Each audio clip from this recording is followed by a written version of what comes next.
कपूर भाई है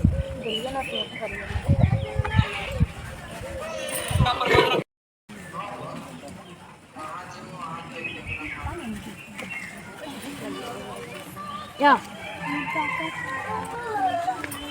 ये देखने से पता नहीं अभी ला कहने तक वाला पेट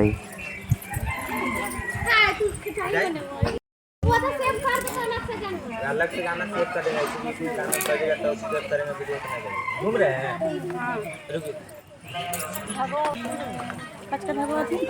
हाँ कचका धगवा हाँ आधा सूत ले लो अथी डोरवा ले लो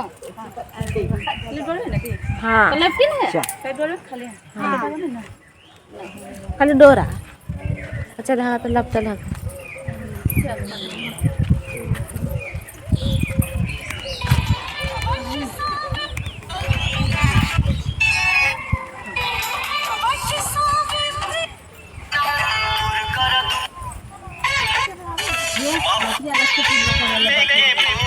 रेड पे है कुछ कुछ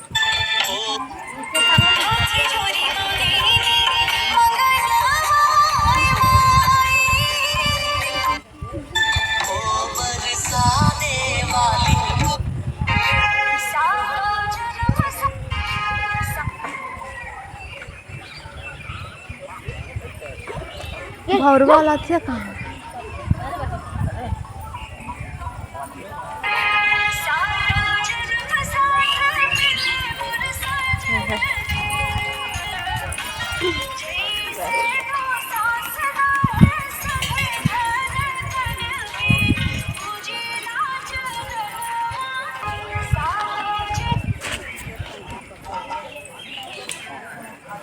अरे हुरना निकाल रहे लोड ना हो ले जल्दी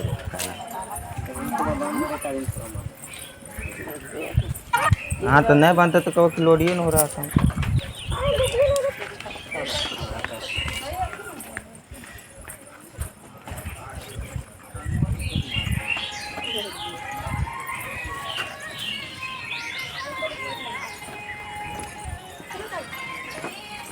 आखिर बेचे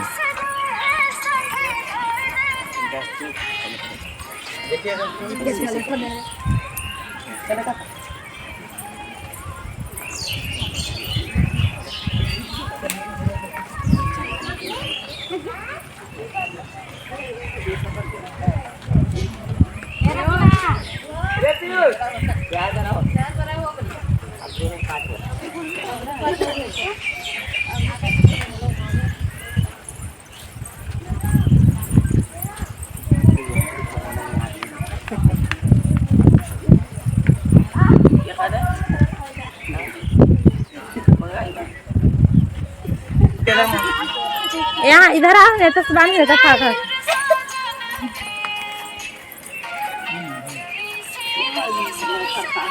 एक कैमरामैन हाथी ने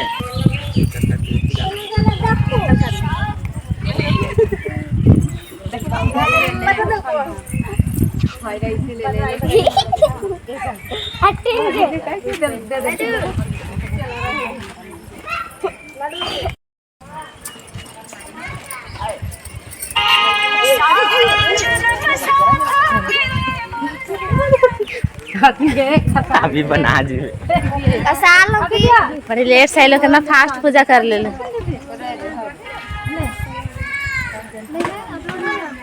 देखिए सभी लोग अपना अपना पति के लिए लंबी उम्र के लिए देखिए धागा बांधे इस बर का पेड़ में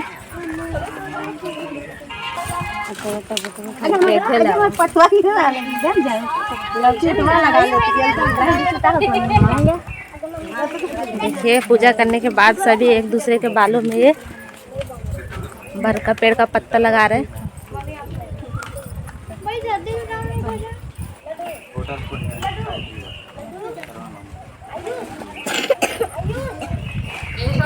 हाँ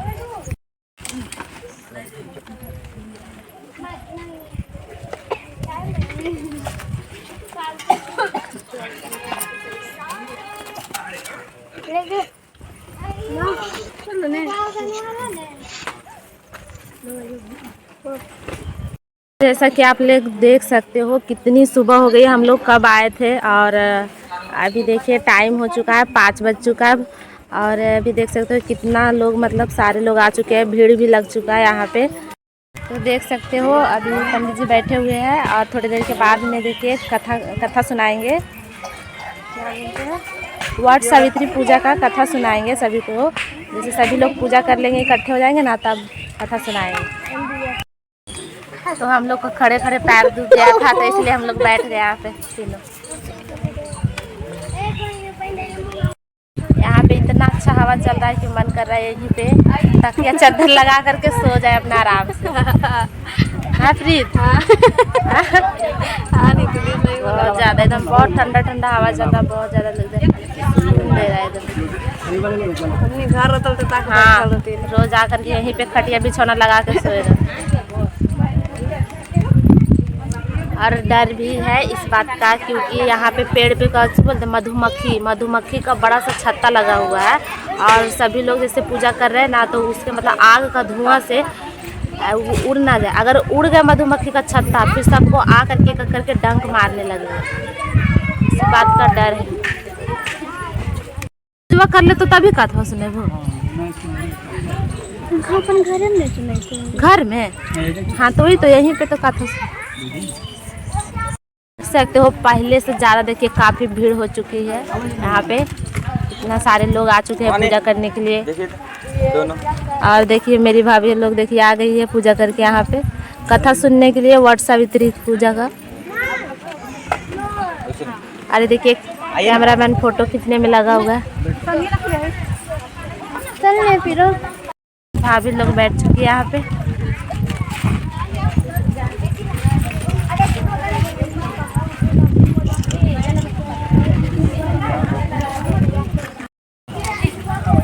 देखिए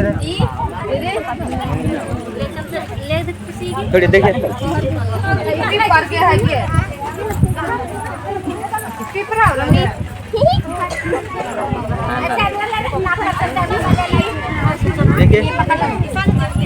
हाँ लोटा, हाँ कैसन लोटा।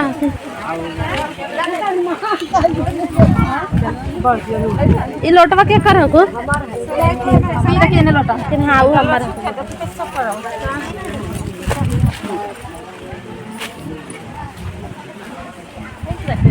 ला लोटवा दीजिए।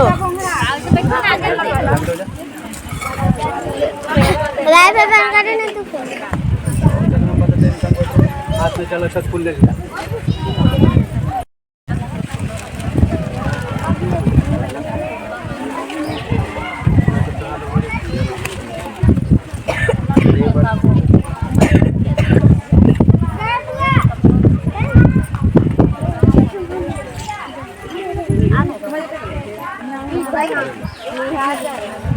आप यहाँ पे जितने भी देख रहे हो सभी मुझे भाभियाँ ही लगती है, सभी के सभी भाभियाँ हैं। ये सभी देखिए, बस एक छोड़ के ये मेरी बहन है, ये बहन है। बाकी यहाँ पे जितने भी सारे लोग हैं सभी भाभियाँ हैं। सावित्री देवी की जय। ओम सर्वमंगल मांगल्ये शिवे सर्वार्थसाधके गौरी नारायणी नमस्ते वक्रतुंडा महाकाय प्रसिद्धं निर्विघ्नं कुरु देवी सर्वकार्येषु सर्वदा सर्वमंगल मांगल्ये शिवे सर्वार्थसाधके गौरी नारायणी नमस्ते नमः। चलिए बोलिए आप लोग। ओम अद्य कीर्तन माशनाम स्वयमाशे श्रीश्वेत वाराह कल्पे विषमतरे कलिजुगे प्रथम चरणे भारतवर्षे देशांतर्गते फुलवड़िया ग्रामस्य श्री शुभ संवत 2081 साके 1946 महामासे उत्तमे मासे ज्येष्ठ मासे तिथि अमावस्याम वट सावित्री व्रत पूजा। अपना अपना नाम से ले लीजिएगा, हम अपना अपना पति के नाम पे मन में ले लीजिएगा। वट सावित्री पूजा संकल्प वहन करिए। प्रणाम करना।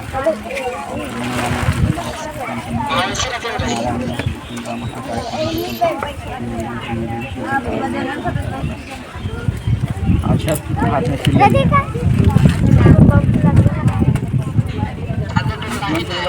देवता की जय। ओम सर्वमंगल शिवेश्वर वाचा संगत कम जय गौरी नारद नमकुंड महाकाय कोटि सूत्रम। अच्छा फूल जल ले लीजिए हाथ में। पार्वती जी ने कहा, हे देवताओं के भी देवता जगत के पति शंकर भगवान, प्रभास क्षेत्र में स्थित ब्रह्मा जी की प्रिया जो सावित्री देवी, उनका चरित्र आप मुझसे कहिए।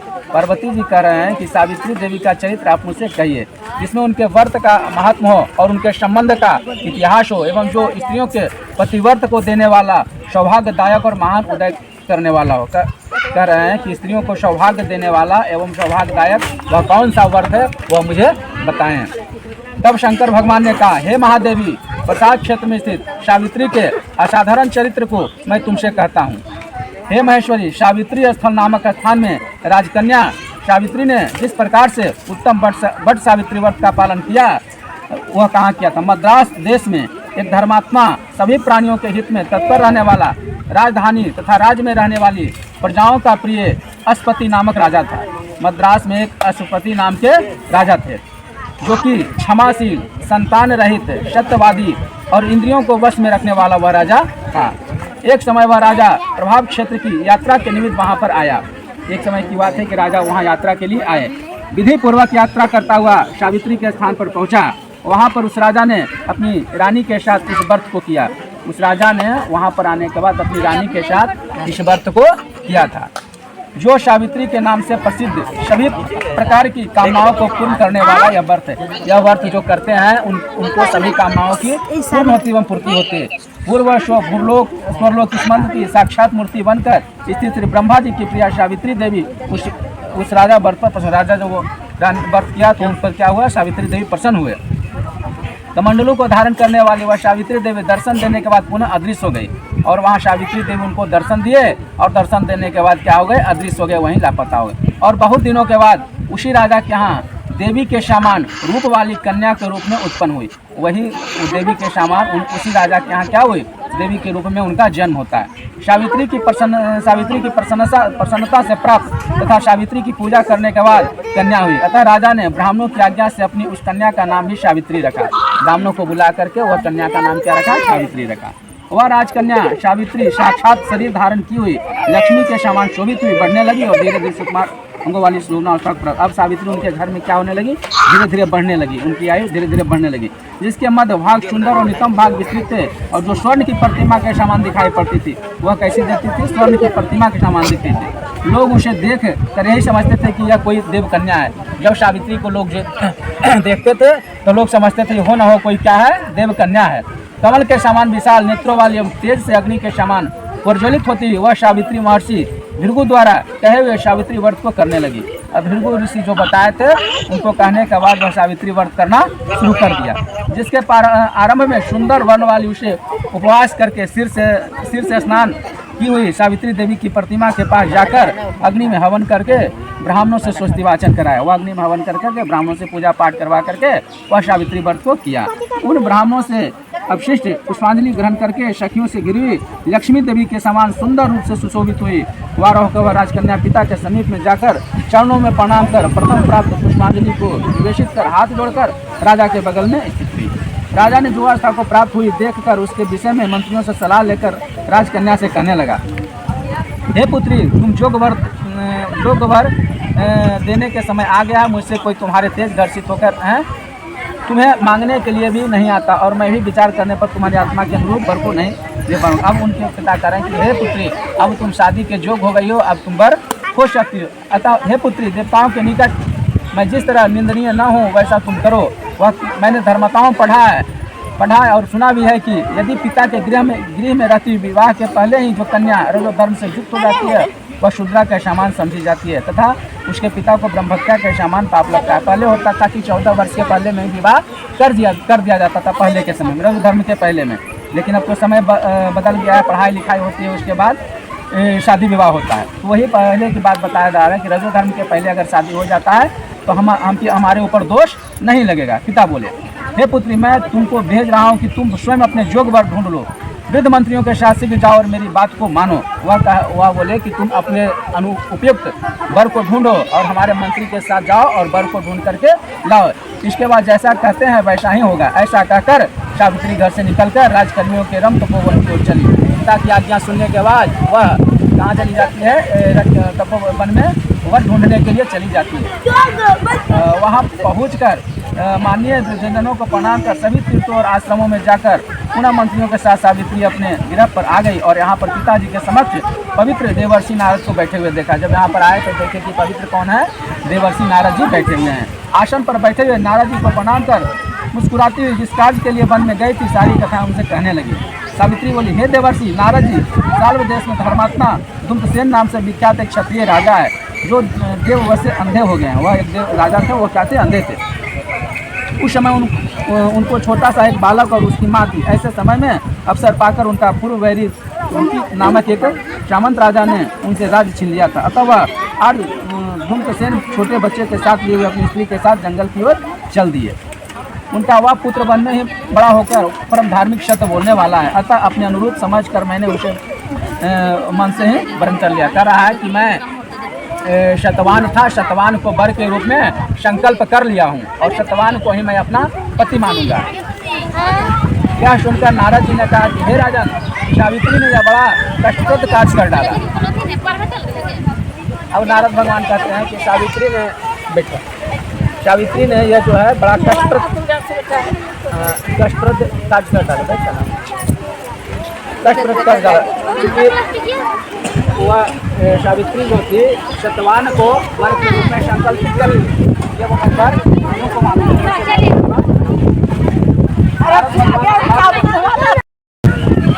चलते ये इतना तेज हवा चल रही कि आँखों में धूल चला गया है।